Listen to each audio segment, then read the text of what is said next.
Kerala മുഖ്യൻ VDSന് അഭിവാദ്യങ്ങളെന്ന മുദ്രാവാക്യമുയർത്തി VD സതീശന് Ernakulam railway സ്റ്റേഷനിൽ ആവേശോജ്ജല സ്വീകരണം.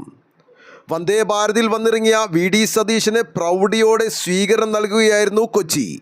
നിലത്തു നിർത്താതെ എടുത്തുയർത്തിയാണ് പ്രവർത്തകർ VD സതീശനെ മുന്നോട്ട് കൊണ്ടുപോയത്.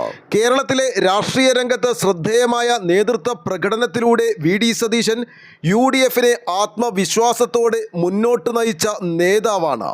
പ്രതിപക്ഷ നേതാവെന്ന നിലയിൽ അദ്ദേഹം കൈക്കൊണ്ട ഉറച്ച നിലപാടുകളും വ്യക്തമായ രാഷ്ട്രീയ ദിശയും UDFന് ശക്തമായ മുന്നേറ്റം കൈവരിക്കാൻ സഹായിച്ചുവെന്നാണ് വിലയിരുത്തൽ.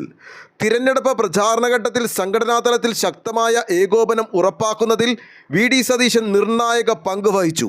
വിവിധ ഘടക കക്ഷികളുമായി ഫലപ്രദമായ ആശയവിനിമയം നടത്തുകയും പ്രവർത്തകരെ ഏകോപിപ്പിക്കുകയും ചെയ്തതിലൂടെ UDFന് ഏകീകൃത മുന്നേറ്റം സാധ്യമായി. തദ്ദേശ തലത്തിൽ നിന്നും സംസ്ഥാന തലത്തോളം പ്രവർത്തകരിൽ ആത്മവിശ്വാസം വർദ്ധിപ്പിക്കുന്നതിലും അദ്ദേഹത്തിൻ്റെ ഇടപെടൽ ശ്രദ്ധേയമായി. സർക്കാരിനെതിരെ ശക്തമായ പ്രതിപക്ഷ നിലപാട് സ്വീകരിച്ച പൊതുജന പ്രശ്നങ്ങളിൽ വ്യക്തമായ പ്രതികരണങ്ങളുമായി മുന്നോട്ട് വന്നത് UDFന്റെ വിശ്വാസ്യത ഉയർത്തുന്നതിൽ സഹായകമായി. നിയമസഭയിലെയും പുറത്തെയും ഇടപെടലുകൾ വഴി ഭരണകൂടത്തെ ഉത്തരവാദിത്വത്തിലാക്കുവാനുള്ള ശ്രമങ്ങളും അദ്ദേഹം ശക്തമായി തുടരുകയുണ്ടായി. യുവജനങ്ങളെയും പുതുമുഖങ്ങളെയും മുന്നണിയുടെ രാഷ്ട്രീയ പ്രവർത്തനങ്ങളിലേക്ക് ആകർഷിക്കാൻ ശ്രമിച്ച നേതാക്കളിൽ പ്രധാനിയായും VD സതീശൻ മാറി.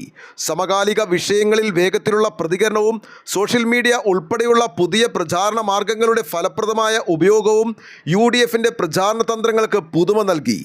ഈ സാഹചര്യത്തിൽ UDFന്റെ മുന്നേറ്റത്തിനും വിജയത്തിനും പിന്നിലെ പ്രധാന കരുത്തായി VD സതീശന്റെ നേതൃത്വം പ്രവർത്തിച്ചുവെന്നതാണ് രാഷ്ട്രീയ നിരീക്ഷകരുടെ ഏകകണ്ഠമായ അഭിപ്രായം. VD സതീശൻ എന്ന നേതാവിൻ്റെ പ്രവർത്തനങ്ങളും വാക്കുകളും എത്രത്തോളം പ്രവർത്തകരിൽ ആത്മവിശ്വാസം ഉയർത്തിയിട്ടുണ്ട് എന്നുള്ളതിന് തെളിവായിരുന്നു ജനനായകനെ സ്വീകരിക്കാൻ ഇന്ന് എറണാകുളം റെയിൽവേ സ്റ്റേഷനിലെത്തിയ ഈ ആയിരങ്ങൾ.